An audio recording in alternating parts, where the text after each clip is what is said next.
Hello दोस्तों, BPSC के द्वारा आज एक सबसे महत्वपूर्ण खबर छात्रों को दिया गया है, जिसके अंतर्गत विज्ञापन संख्या 1/2021 के अंतर्गत जिला कला एवं संस्कृति पदाधिकारी, जिसका कि बिहार कला एवं संस्कृति सेवा संवर्ग के पदाधिकारीगण इसमें शामिल किए जाएंगे, के रिक्त पदों पर नियुक्ति हेतु पीटी की जो परीक्षा होगी वह 29/1/2022 को, जो शनिवार का दिन होता है, उस तिथि को किया जाना संभावित है।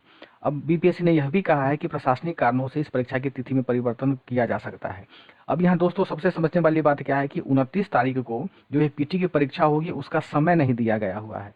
इस समय के विषय में बीपीएससी के द्वारा बाद में जानकारी दी जाएगी। तो चलिए देखते हैं कि जिला कला एवं संस्कृति पदाधिकारी उस पद में वैकेंसी में क्या कहा गया था और क्या है ये पद। विज्ञापन संख्या 1/2021 जिसमें कला संस्कृति एवं युवा विभाग बिहार के अंतर्गत जिला कला एवं संस्कृति पदाधिकारी के कुल 38 पदों के लिए जो बहाली निकाली गई हुई थी, उसके लिए उन बहाली का जो क्रम है कोटिवार और पदों की जो संख्या है और महिलाओं के लिए कितना पद आरक्षित किया गया हुआ है, उसके संदर्भ में अभी हम जानकारी लेंगे।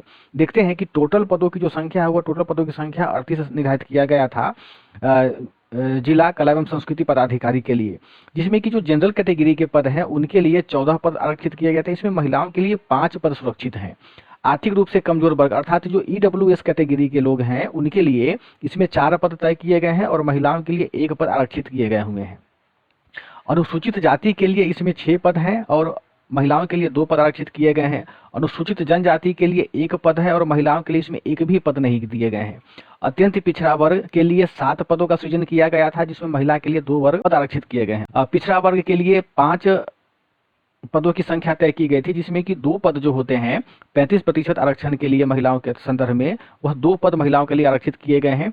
और पिछड़े वर्ग की जो महिलाएं होती हैं उनके लिए 1 पद का सृजन किया गया है और इसमें भी जो 1 पद है, जो अनुमान्य पदों की संख्या है, उसमें से भी 1 पद में जो 1 पद है वह महिला के लिए तय किया गया हुआ है।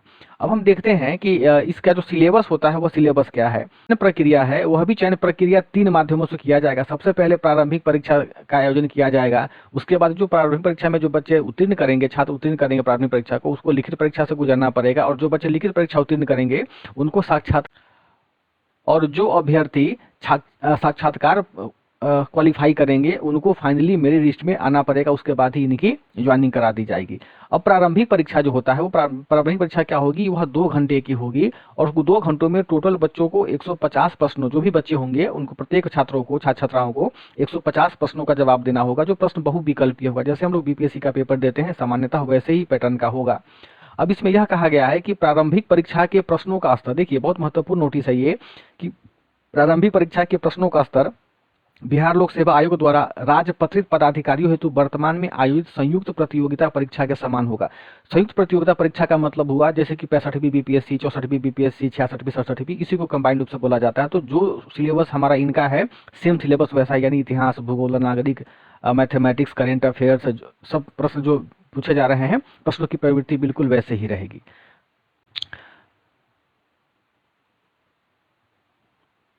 अब देखते हैं सामान्य मुख्य, अब यहाँ देखते हैं इसका मेंस का सिलेबस क्या होगा। तो मेंस के सिलेबस में देखते हैं, मेंस के सिलेबस में तो सबसे पहले हमको सामान्य हिंदी देना होता है।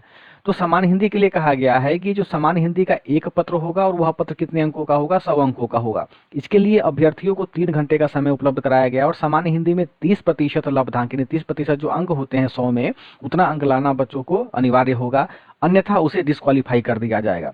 जो ये 100 प्रश्न होंगे, जो 100 अंकों के जो प्रश्न होंगे, उन प्रश्नों में से जो 30 अंक होगा वह निबंध के लिए निर्धारित किया गया है। 30 अंक जो होंगे वह व्याकरण से संबंधित प्रश्न पूछे जाएंगे। 25 अंक के जो प्रश्न होंगे वह वाक्य विन्यास से पूछा जाएगा। 15 अंक के जो प्रश्न होंगे वह संक्षेपण से पूछा जाएगा। यदि कुल को संयुक्त करें तो यह 100 अंक हो जाता है।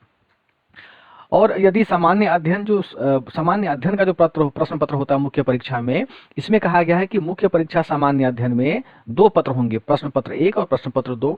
और यह जो मुख्य पत्र होगा यह क्रमशः 100 अंकों का अर्थात 200 अंकों का होगा और इसके लिए बच्चों को प्रत्येक पत्र के लिए 3-3 घंटा उपलब्ध करवाया जाएगा। अब यहाँ समझने वाली बात है कि जो सामान्य अध्ययन मुख्य परीक्षा के जो प्रश्न होंगे वह बिहार लोक सेवा आयोग द्वारा राजपत्रित पदाधिकारियों हेतु वर्तमान में आयोजित संयुक्त प्रतियोगिता परीक्षा के ही समान होंगे। अब यहाँ समझने वाली एक और बात है कि मुख्य परीक्षा में शेष 2 विषयों कला का इतिहास एवं बिहार की कला परंपरा तथा कला प्रबंधन की परीक्षा के प्रश्न वस्तुनिष्ठ, लघु उत्तरीय, दीर्घ उत्तरीय एवं एक निबंध के रूप में होंगे। जनरली जैसे कि इग्नू का जो परीक्षा होता है या आपने जो BA MA का परीक्षा दिया होगा उसमें प्रायः इसी प्रकार के प्रश्न पूछे जाते थे और सेम पैटर्न BPSC ने उसको उठाया हुआ है। अब देखिए कि कला का इतिहास एवं बिहार की कला परंपरा से जो प्रश्न पूछे जाते हैं वह प्रश्न की प्रकृति कैसी होगी। तो कला का इतिहास यानी हिस्ट्री ऑफ आर्ट का बिहार की कला का एक पत्र 100 पूर्णांक का होगा।